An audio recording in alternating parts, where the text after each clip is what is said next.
Marcus Chen adjusted his tie one last time before stepping into the sleek glass building that housed Dataflow Technologies. At 34, he had worked his way up from a junior programmer to become the youngest CEO in the company's history. The weight of responsibility sat heavily on his shoulders, especially knowing that his 8-year-old daughter Emma was counting on him to provide the stable life she deserved after losing her mother 3 years ago. The morning started like any other, with Marcus reviewing quarterly reports in his corner office. The Seattle skyline stretched out before him, but his mind was focused on the declining numbers on his screen. Dataflow had been struggling against larger competitors, and today's board meeting would determine whether they could secure the funding needed to launch their revolutionary new software. Around noon, his assistant Jessica knocked on his door with a worried expression. "Mr. Chen, there are 3 men here to see you. They don't have an appointment, but they're very insistent. They say it's about a business opportunity that can't wait." Marcus glanced at his calendar. He had 15 minutes before the board meeting. "Send them in, but let them know I only have a few minutes." The 3 men who entered his office were nothing like the usual tech entrepreneurs or investors he typically met with. The first man, tall and broad-shouldered with graying hair, introduced himself as Vincent Torres. He wore an expensive suit, but carried himself with the confidence of someone accustomed to getting what he wanted through intimidation rather than charm. The second man, shorter but stockier, went by Rick Sullivan. His cold blue eyes seemed to take inventory of everything in the room. The third man, who looked to be in his 50s with a scar running down his left cheek, simply nodded when introduced as Tommy Vasquez. "Mr. Chen," Vincent began, settling into the chair across from Marcus's desk without waiting for an invitation. "We represent certain business interests that have been watching your company's progress with great interest." Marcus felt a chill run down his spine. Something about these men didn't sit right with him. Their body language was all wrong for legitimate businessmen, and the way they positioned themselves around his office felt more like a trap than a meeting. "What kind of business interests?" Marcus asked, keeping his voice steady despite the growing unease in his chest. Rick stepped closer to the window, effectively blocking one potential exit route. "The kind that doesn't like to take no for an answer, Mr. Chen. You see, your company has developed something very valuable. That new encryption software you're planning to launch, it has applications that go far beyond what you might realize." Marcus's blood ran cold. The encryption software was Dataflow's most closely guarded secret. Only a handful of people knew about its true capabilities, and none of them would have spoken to these men. The software wasn't just for protecting business data. It was powerful enough to secure government communications, financial transactions, and other sensitive information that certain people would pay handsomely to access or control. "I'm not sure what you're referring to," Marcus said carefully, reaching slowly for his desk phone. "Perhaps you should speak with our legal department about any business proposals." Tommy moved swiftly, his hand covering Marcus's before he could lift the receiver. The man's grip was surprisingly strong, and Marcus could see faded tattoos on his knuckles that suggested a violent past. "Let's not involve lawyers just yet," Vincent said with a smile that never reached his eyes. "We're here to make you an offer, Mr. Chen. A very generous offer for your cooperation. You see, we know all about your financial difficulties. We know about the board meeting you're supposed to attend in 10 minutes. We also know that without proper funding, Dataflow Technologies will be bankrupt within 6 months." Marcus felt his heart racing, but he forced himself to remain calm. Years of single parenting had taught him to think clearly under pressure. Whether it was dealing with Emma's nightmares after her mother's death or managing the countless challenges of running a struggling tech company while raising a child alone. "What exactly are you proposing?" he asked, buying time while his mind worked through possible escape routes and solutions. "Simple," Rick said, leaning against the wall near the door. "You give us complete access to your encryption software, including all source code, documentation, and future updates. In return, we ensure Dataflow receives all the funding it needs to not just survive, but to become the dominant player in the market." "And if I refuse?" Marcus asked, though he suspected he already knew the answer. The 3 men exchanged glances, and Vincent's smile grew wider and more menacing. "Let's just say that would be very unfortunate for everyone involved, especially for a single father who has so much to lose." The implied threat against Emma hit Marcus like a physical blow. These weren't just criminals. They were the kind of people who would use an innocent child as leverage. His hands clenched into fists under his desk, but he knew that any show of aggression would only make things worse. "I need time to think about this," Marcus said, standing slowly from his chair. "Time is something you don't have." Tommy spoke for the first time, his voice gravelly and intimidating. "Your board meeting starts in 5 minutes. You can either walk into that meeting with our backing, or you can watch your company die a slow, painful death while wondering if your family will be safe." Marcus looked at each of the 3 men, seeing the cold calculation in their eyes. They had him cornered, or so they thought. What they didn't know was that Marcus Chen had spent years learning skills that had nothing to do with running a tech company, skills born from a promise he had made to his dying wife to always protect their daughter, no matter what it took. Marcus glanced at his watch, his mind racing through possibilities. The board meeting was starting in 3 minutes, but these 3 men clearly had no intention of letting him leave until he agreed to their demands. He needed to buy more time and figure out exactly what he was dealing with. "Before I make any decisions," Marcus said, moving slowly around his desk, "I need to understand who you people really are. Legitimate investors don't make threats against children." Vincent chuckled, a sound devoid of humor. "Smart man. You're right to be cautious. We represent a network of interested parties who have significant resources and even more significant reach. Think of us as venture capitalists with a different kind of portfolio." "You mean criminals," Marcus said flatly. Rick's expression darkened.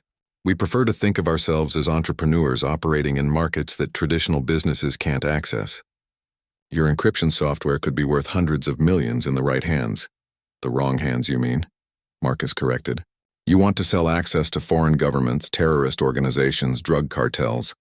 Anyone willing to pay." Tommy stepped closer, his scarred face inches from Marcus's.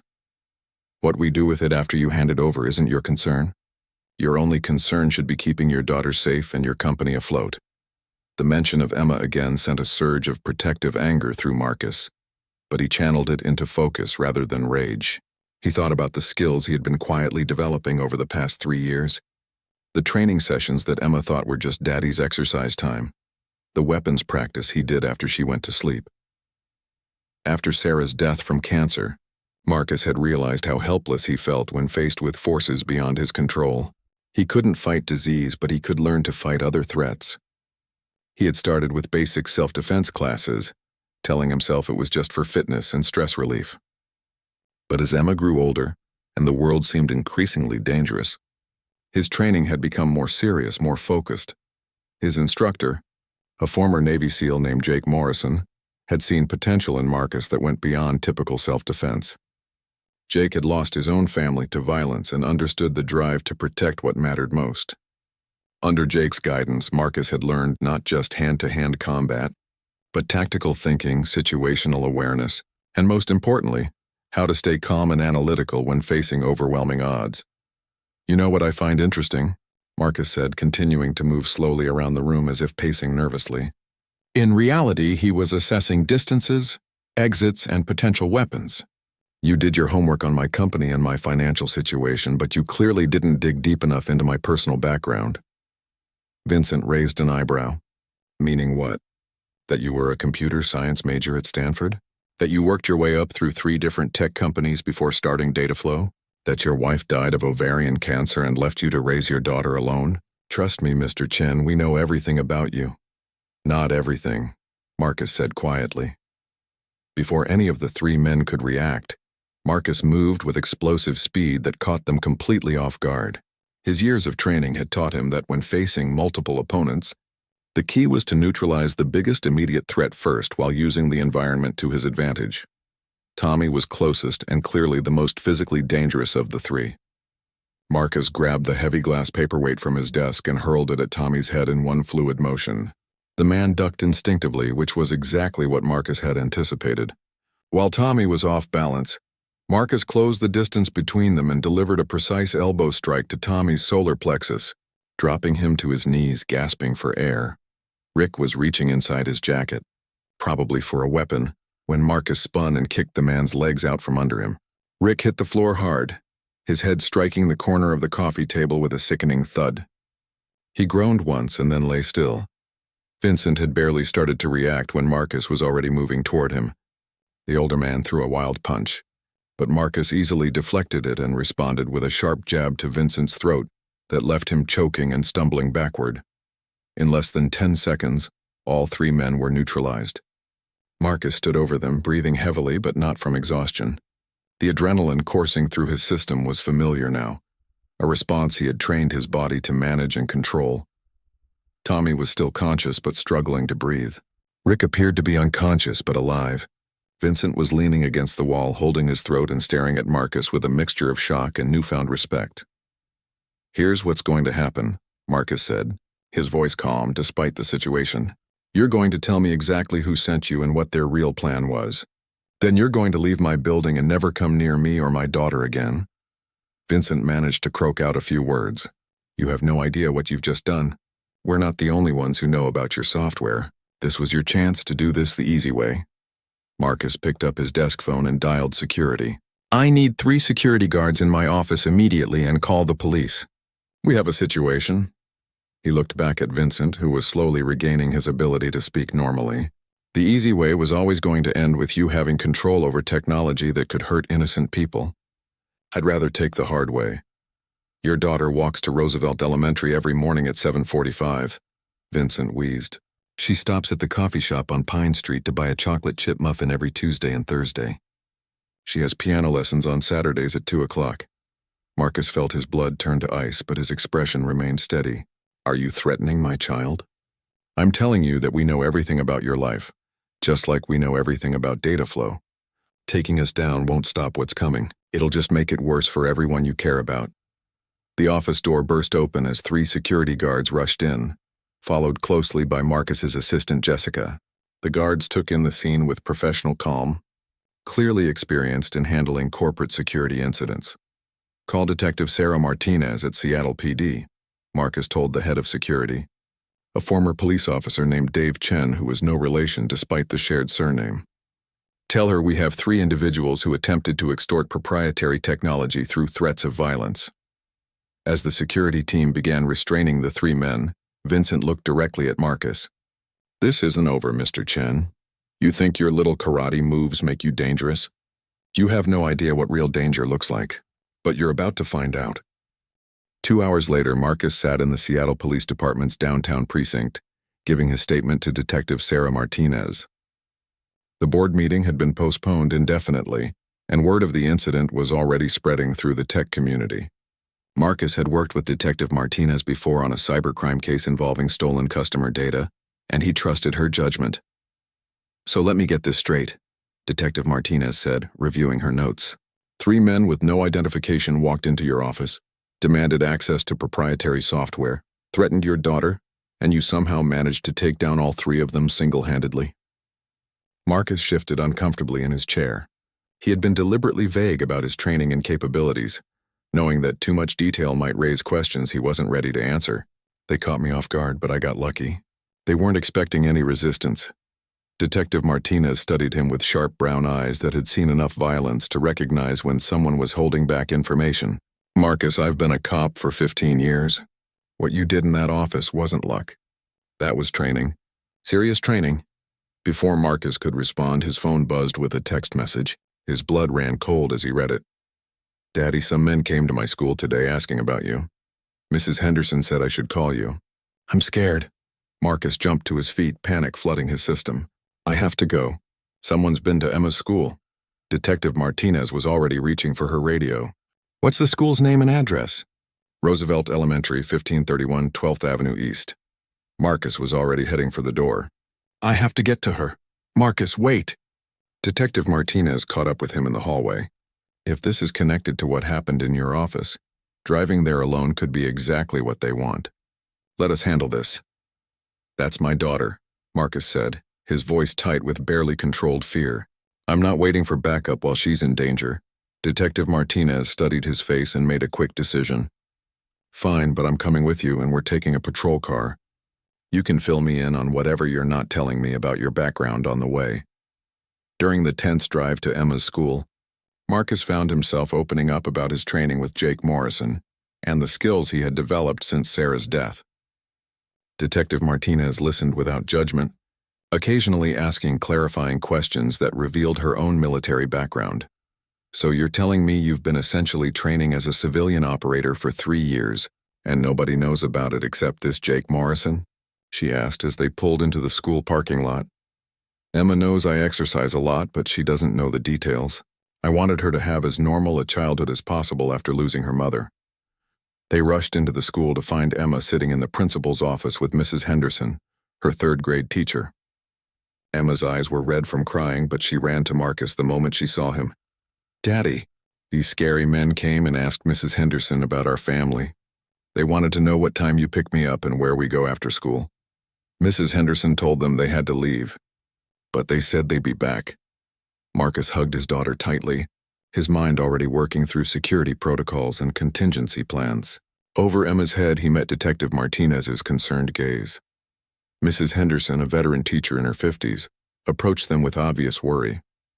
"Mr. Chen, I've never seen anything like this." They weren't trying to take Emma or hurt her directly, but they were clearly gathering information. The way they asked questions was very professional, like they were conducting surveillance. "Did they give any names or say who they represented?" Detective Martinez asked, showing her badge. "They claimed to be from a security company hired by Dataflow Technologies to assess potential threats to employees' families. But something felt wrong about it. I called the main office, and they said they hadn't hired any security company." Marcus felt a cold weight settle in his stomach. These people had moved fast, and they were clearly more organized and resourceful than he had initially realized. The 3 men in his office had been the opening move, not the entire operation. "Mrs. Henderson, I need to take Emma home immediately," Marcus said. "There's been a security incident at my company, and the police are investigating." As they walked to the parking lot, Emma held Marcus's hand tightly. "Daddy, are the bad men going to hurt us?" Marcus knelt down to look his daughter in the eyes, the same deep brown eyes she had inherited from her mother. He had promised Sarah on her deathbed that he would always protect Emma, and he intended to keep that promise no matter what it cost him. "Emma, remember when Mommy was sick and I told you that sometimes grown-ups have to face scary things to keep the people they love safe?" Emma nodded solemnly. "Right now, Daddy has to face some scary things to keep you safe. But I want you to remember that I love you more than anything in the world, and I will never let anyone hurt you. Do you believe me?" "Yes, Daddy." Detective Martinez approached them as Marcus stood up. "I've called for increased patrols in your neighborhood, and I'm arranging for protective custody if necessary. But Marcus, these people have already demonstrated sophisticated intelligence gathering and coordination. They're not going to be deterred by standard police protection." Marcus looked at his daughter, then at the detective. "I know, that's why we're not going home tonight." "Where are you going?" Marcus pulled out his phone and dialed a number he had memorized but hoped never to use. When Jake Morrison answered on the second ring, Marcus could hear the sound of weights clanking in the background. "Jake, it's Marcus. I need to activate our contingency plan. Tonight." There was a pause, then Jake's voice became all business. "How many hostiles, and what's the threat level?" "Unknown number, but they've demonstrated professional surveillance capabilities and have made direct threats against Emma. They want proprietary technology, and they're willing to use violence to get it. Safe house is ready. Can you get there without being followed?" Marcus looked at Detective Martinez, who was listening to the conversation with growing understanding. "I have police assistance. We'll manage." "Good. Bring the girl and whatever you need for an extended stay. This is happening, Marcus. Everything we've prepared for." As Marcus ended the call, Emma tugged on his jacket. "Daddy, who was that?" "That was Uncle Jake, sweetheart. Remember I told you about him? He's going to help us stay safe while the police catch the bad men." Detective Martinez stepped closer. "Marcus, I need to know where you're taking her and what kind of resources this Jake Morrison has access to. If we're talking about protective custody, there are proper channels." Marcus met her gaze steadily. "Detective, 3 years ago I made a decision that if anyone ever threatened my family, I would be prepared to handle it myself. Tonight that preparation gets put to the test." The safe house was located 40 miles outside Seattle, hidden in the dense forest of the Cascade Mountains. Jake Morrison had purchased the property under a false name 3 years ago, transforming what looked like a modest cabin into a fortified stronghold equipped with surveillance systems, communication equipment, and enough supplies to last for weeks. Marcus drove through the winding mountain roads with Detective Martinez following in her patrol car. Emma had fallen asleep in the back seat, exhausted from the day's events. As they climbed higher into the mountains, Marcus's phone showed no signal bars, which was exactly what Jake had designed. The cabin appeared unremarkable from the outside, but Marcus knew that appearances could be deceiving. Hidden cameras monitored every approach route, and the seemingly simple wooden structure had been reinforced with steel plating and bulletproof glass. Jake had spared no expense in creating a place where Marcus and Emma could disappear if necessary. Jake Morrison emerged from the cabin as they pulled up the gravel driveway. At 52, he still moved with the fluid precision of a man who had spent 20 years in special operations. His weathered face bore the scars of conflicts in places most people couldn't pronounce, but his gray eyes were kind as he watched Marcus gently wake Emma. "Uncle Jake." Emma ran to him despite her grogginess, and Jake scooped her up in a gentle hug that contrasted sharply with his intimidating appearance. "Hey there, little warrior. Your dad tells me you had a rough day at school." Detective Martinez approached cautiously, her hand instinctively resting near her weapon. Jake noticed the gesture and smiled grimly. "Detective Sarah Martinez," she introduced herself, showing her badge. "I need to know what kind of operation you're running here, Mr. Morrison." Jake set Emma down and turned his full attention to the detective. "The kind that keeps innocent people alive when the system fails them. Marcus called me 3 years ago after his wife died. He was scared and angry and determined to never feel helpless again. I taught him skills he hoped he'd never need to use. And now he needs to use them," Detective Martinez said, studying the cabin and noting the subtle defensive modifications. "Now we find out if 3 years of preparation was enough." Inside the cabin, Jake showed Emma to a cozy bedroom that had been specifically prepared for her. The walls were painted her favorite shade of purple, and there were books, toys, and games that Marcus had gradually moved to the location over the past year. To Emma, it looked like a fun adventure rather than a hiding place. While Emma settled in, Marcus and Detective Martinez joined Jake in the main room, where multiple monitors displayed feeds from security cameras positioned throughout the forest. The sophisticated setup rivaled anything Marcus had seen in movies about government safe houses. "Okay, Jake, walk me through what you think we're dealing with," Marcus said, accepting a cup of coffee that tasted better than anything he'd had in weeks. Jake pulled up a chair and spread several photographs across the coffee table. Marcus was stunned to see clear images of Vincent Torres, Rick Sullivan, and Tommy Vasquez. "You photographed them?" Detective Martinez leaned forward to examine the pictures. "My security system captured these when they were surveilling Dataflow Technologies last week. They weren't just gathering intelligence today, Marcus. They've been watching you for at least a week, probably longer." Marcus felt a chill run down his spine. "How long have you been monitoring my office?" "Since you asked me to set up passive security measures 6 months ago. You said you were worried about corporate espionage, but I could tell there was more to it. These 3 are professionals, but they're not the top tier. They're enforcers. Muscle hired by someone with deeper pockets and longer reach." Detective Martinez studied the photographs with professional interest. "Have you been able to identify them?" Jake turned to his computer and pulled up several files. Vincent Torres, formerly with the Torino crime family in New Jersey before going freelance. Rick Sullivan, ex-military, dishonorably discharged for selling weapons to private buyers. Tommy Vasquez, enforcer with connections to Mexican cartels but currently working independent contracts. "How did you get all this information?" Marcus asked, impressed despite the circumstances. "I still have friends in various agencies who owe me favors. The point is, these 3 don't work cheap, and they don't work for small-time operators. Whoever hired them has serious resources and international connections." Detective Martinez was taking notes rapidly. "This is way beyond what Seattle PD can handle alone. We need to bring in federal agencies." Jake nodded grimly. "Already done. I reached out to some contacts at the FBI and NSA. Your encryption software isn't just valuable to criminals, Marcus. There are foreign governments who would kill for that technology. And there are elements within our own government who might not be above using illegal methods to obtain it."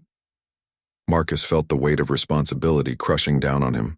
"All I wanted to do was create something that would help protect people's privacy and data."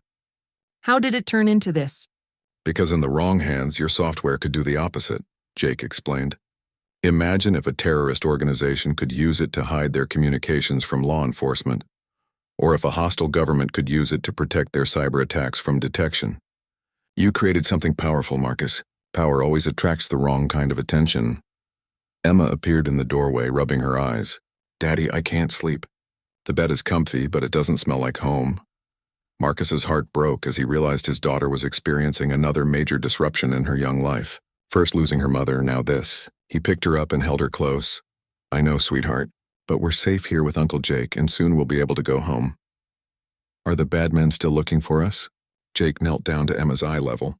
"Emma, your daddy is one of the smartest, strongest people I know, and Detective Martinez here is very good at catching bad guys. We're all going to work together to make sure you stay safe." Emma looked solemnly at each of the adults. "Daddy, you're not going to leave me like Mommy did, are you?" The question hit Marcus like a physical blow. He had been so focused on the immediate threat that he hadn't considered how this situation might trigger Emma's abandonment fears from losing her mother. "Emma, look at me," Marcus said, holding her face gently in his hands. "Mommy didn't choose to leave us. She got sick, and no matter how hard she fought, she couldn't stay. But these bad men are different. They're people, not sickness, and people can be stopped. I promise you that I will come home to you no matter what it takes." Detective Martinez watched the exchange with professional detachment, but Jake could see the emotion in her eyes. She had children of her own and understood the stakes involved. As they tucked Emma back into bed, Jake's secure phone rang. He answered it in the main room, speaking in low tones for several minutes before returning to Marcus and Detective Martinez. "That was my contact at the FBI," Jake said grimly. "They've identified the organization behind this. It's not good news." Marcus steeled himself for whatever was coming. "Tell me, have you ever heard of the Nexus Group?"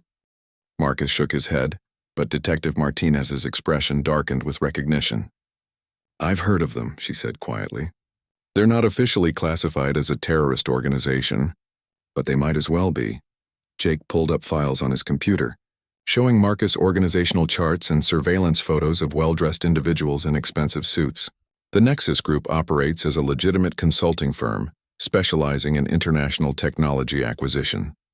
What they really do is steal cutting-edge technology for the highest bidder, whether that's foreign governments, criminal organizations, or corporations willing to pay for industrial espionage.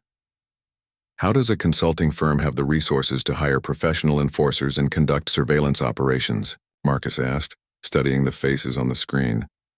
"Because they're backed by a consortium of interests that includes elements from the Chinese military, Russian oligarchs, several Middle Eastern governments, and even some rogue factions within Western intelligence agencies," Detective Martinez explained.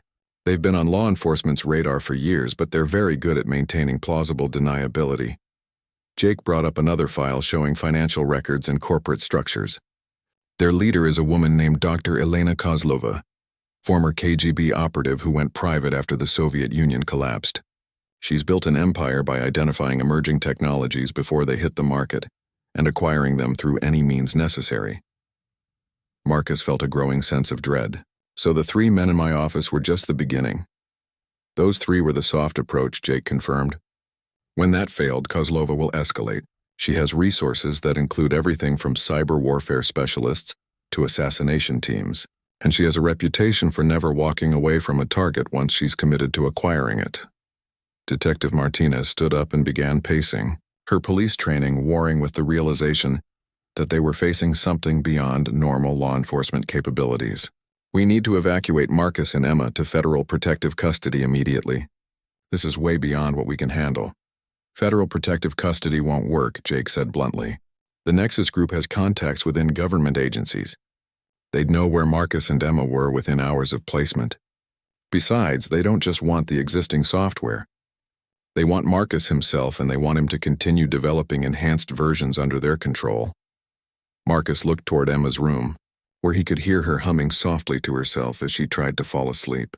"What are our options?" Jake pulled up a detailed tactical map of the area surrounding the cabin. "We have 3 choices. 1, we stay here and wait for them to find us, which they will eventually.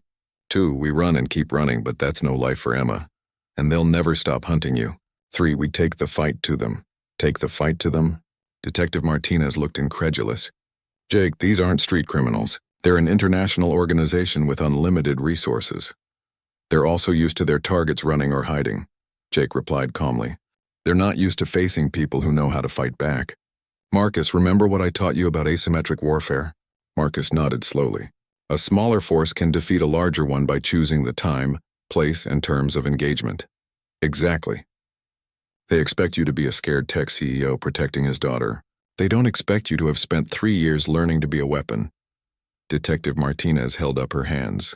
I cannot and will not sanction vigilante action. If you're talking about going after these people, you'll be on your own.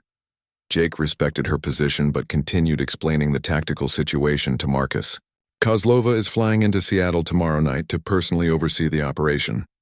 My sources say she's bringing a team of 12 specialists, including cyber warfare experts who can probably crack Dataflow's security systems and steal your software remotely. Then why do they still need me?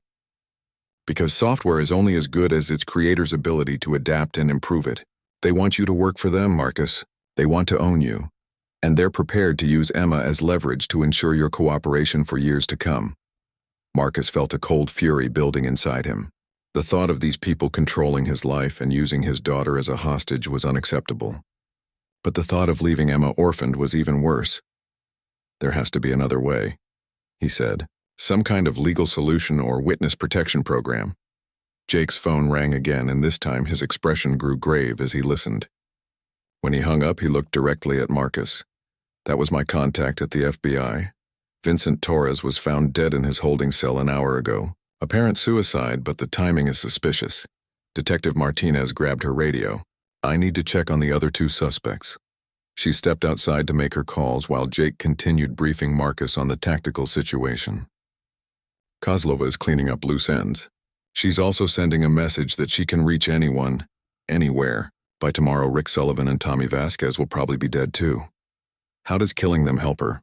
It eliminates witnesses who could testify about the organization's methods and objectives. It also demonstrates to you that cooperation is your only viable option for survival. Detective Martinez returned with confirmation of Jake's prediction. Sullivan's dead too. Vasquez is in intensive care after what appears to be a poisoning attempt. Marcus realized that any hope of resolving the situation through legal channels was disappearing rapidly. The Nexus Group was operating with the efficiency and ruthlessness of a military organization, and they clearly had resources that extended far beyond what normal law enforcement could counter. Jake, if we're going to take the fight to them, what would that look like? It would mean using everything I've taught you over the past 3 years. It would mean accepting that you might not come home to Emma, and it would mean trusting me to keep her safe while you do what needs to be done. Marcus walked to the window and stared out at the dark forest. Somewhere out there, highly trained professionals were hunting him and his daughter. They wanted to control his life, steal his work, and use his child as a weapon against him. Every instinct he had developed as a father screamed at him to run, to hide, to protect Emma by avoiding confrontation. But another part of him, the part that Jake had carefully trained and developed, knew that running would only delay the inevitable. These people would never stop, and Emma would never be safe as long as they existed. He thought about Sarah's final words to him before she died. She had made him promise to be strong for Emma, to protect her, and to never let fear control his decisions. Sarah had fought her cancer with courage and determination right until the end, never giving up even when the odds were impossible. Marcus turned back to Jake and Detective Martinez. Tell me about the plan. The plan was elegant in its simplicity and terrifying in its risks. Jake had spent years studying the methods used by organizations like the Nexus Group, and he knew their greatest weakness was their confidence in their own superiority. They expected their targets to be helpless civilians, not trained operatives with detailed knowledge of their tactics. Dr. Elena Kozlova would arrive at Seattle-Tacoma International Airport on a private jet at 11:30 p.m. the following night. Jake's intelligence network had provided her exact flight details, the location of her temporary headquarters at the Fairmont Olympic Hotel, and the identities of her 12-person team.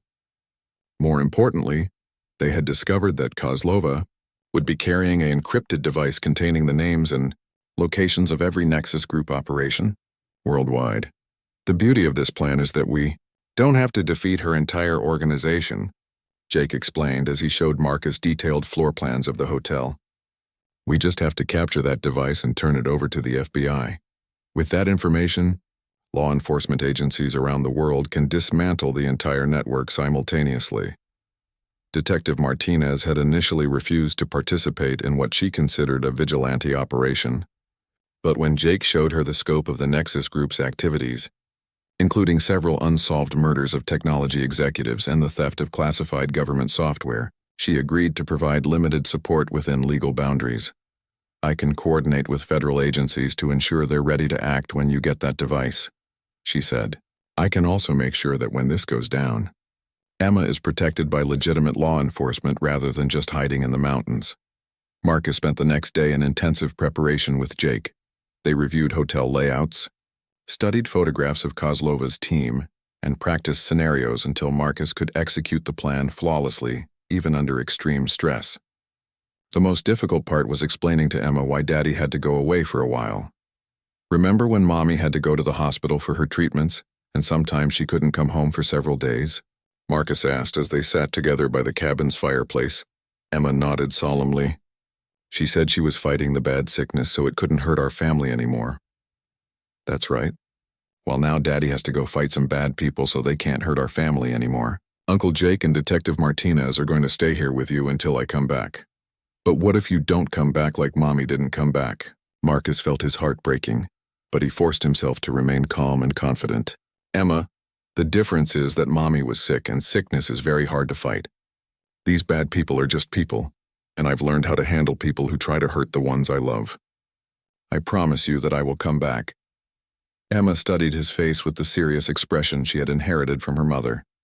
"Are you scared, Daddy?" "Yes, sweetheart. I'm very scared.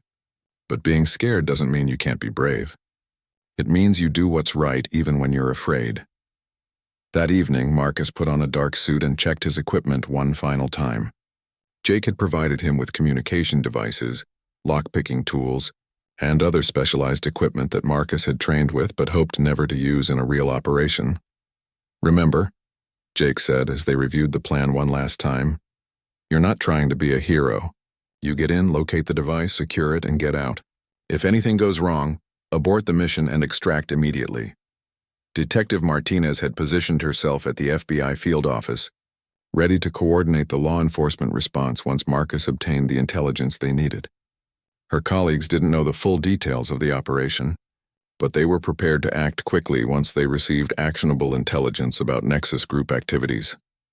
Marcus arrived at the Fairmont Olympic Hotel at 10:45 p.m., 45 minutes before Kozlova's scheduled arrival.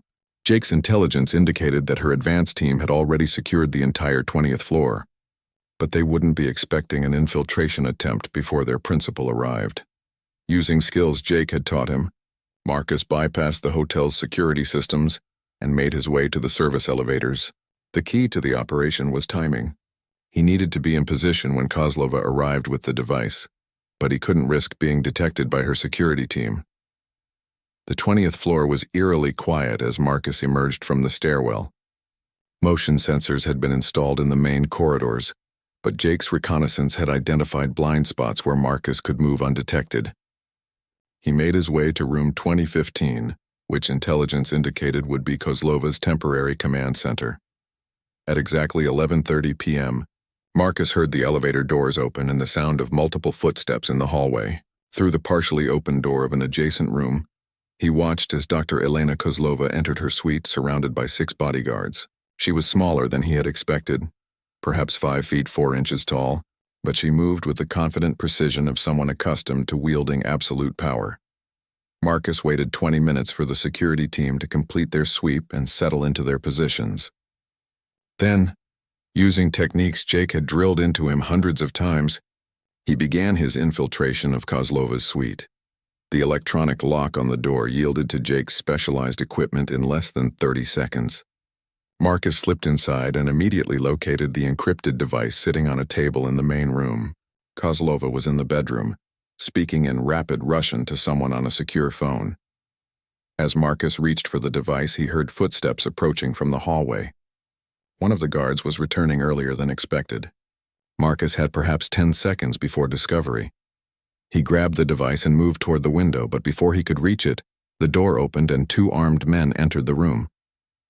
The moment Marcus had trained for over the past 3 years had finally arrived. The first guard never saw Marcus coming. A precise strike to the carotid artery dropped him unconsciously to the floor. The second guard managed to draw his weapon, but Marcus was already moving. using the man's own momentum against him to disarm him and render him unconscious with a sleeper hold Jake had taught him. Very impressive. Mr. Chen, came a voice from the bedroom doorway. Dr. Elena Kozlova stood there calmly, apparently unconcerned that two of her bodyguards were unconscious at Marcus's feet. Your file indicated you were a software developer, not a trained operative. Marcus kept the device in his hand while assessing escape routes. People change when their families are threatened. Indeed, they do. The question now is whether you're prepared to accept the inevitable, or whether you're going to force me to demonstrate why the Nexus Group has never failed to acquire a desired asset. Before Marcus could respond, his communication device crackled to life. Marcus, this is Jake. FBI teams are moving into position around the hotel. You have 60 seconds to extract before this place becomes a war zone. Kozlova smiled coldly. It seems your friends have made this operation significantly more complicated than it needed to be. Unfortunately for you, Mr. Chen, I came prepared for exactly this scenario. She pressed a button on a device in her hand, and Marcus's blood turned to ice as Jake's voice came through his earpiece. Marcus, abort immediately. They have Emma,